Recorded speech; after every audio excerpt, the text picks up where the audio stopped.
All right, I'm Marta Hanson, and I'm trained as a historian of science broadly, but I work in the history of medicine in China. I also write on the history of public health in East Asia. And I have a long-term collaboration with a colleague who's an early modernist, Jana Pamada, on the earliest Sino-European medical exchanges in the 17th century. Well, here I have a DFK-funded project called Knowing Hands, Chinese hand memory techniques, and handy knowledge in situ, comparison, and contact. So I'm focused on how people use their hands to think with. Think of your hand as an Excel sheet. Yes, use your hand, look at them. And think of the phalangeal divisions as cells in an Excel spreadsheet in software. So today, we use instruments external to ourselves all the time. Our phones, our laptops, and we even deputize navigating city spaces with the GPS, right?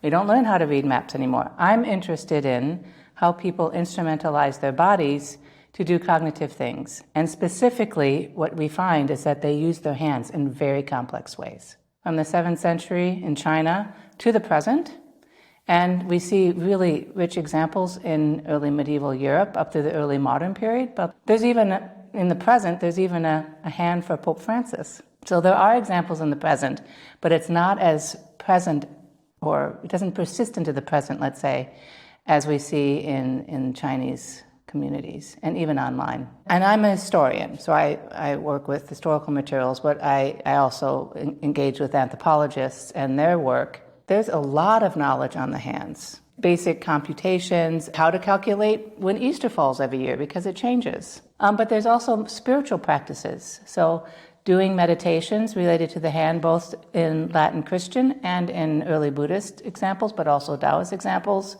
other religions where you move through your hands to change an internal state. And then we get to some esoteric practices, because I work with some examples of the hand in, also we find it in medical texts for performing exorcisms. So you call up the spirits within you to expel demons. And also divination. Lots of divination practices we find in China use the chronomancy. So they use time elements.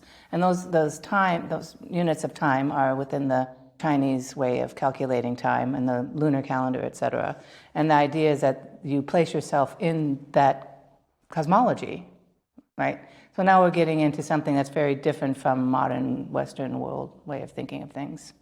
And yet people use them, navigate the, modern biomedical world or modern world. I'm really fascinated, if you think about esoteric practices, about what I call epistemological bilingualism, or you could call it epistemological multilingualism. That's when one person moves through different frameworks of understanding and without any kind of problem. I'm very interested in the history of knowledge generally, and as a historian of science, when these types of hands, epistemic hands, when you project knowledge onto your hands in specific ways, mindful hands, when you need to use your hand mindfully, when is that textualized? Like, when does the text say to the reader, you're reading a text, let's say in Latin, or in my case, classical Chinese, and the text is like telling you to do something with your body. Those moments I find very interesting and is a historical question. We're not only using Chinese examples. There's also some Japanese, hopefully Korean, and on the other side of the world, many European examples. We have early medievalists and early modernists participating a lot. There's actually quite a big group coming from the Society of Mnemonic Studies we've plugged into. And in this group, how does it relate to this group? I think I would like people to pay more attention to how the people they're observing in their healing rituals, etc., are intentionally using their hands, and to pay attention to what is in their minds when they use their hands in a particular way. And I think, I'm not sure any of them, well, some people, especially who are working in South Asia, will definitely have seen religious or significant gestures or mudras, how people use their hands in specific ways to create internal states themselves individually, or to affect somebody else in some way, spiritually or physically.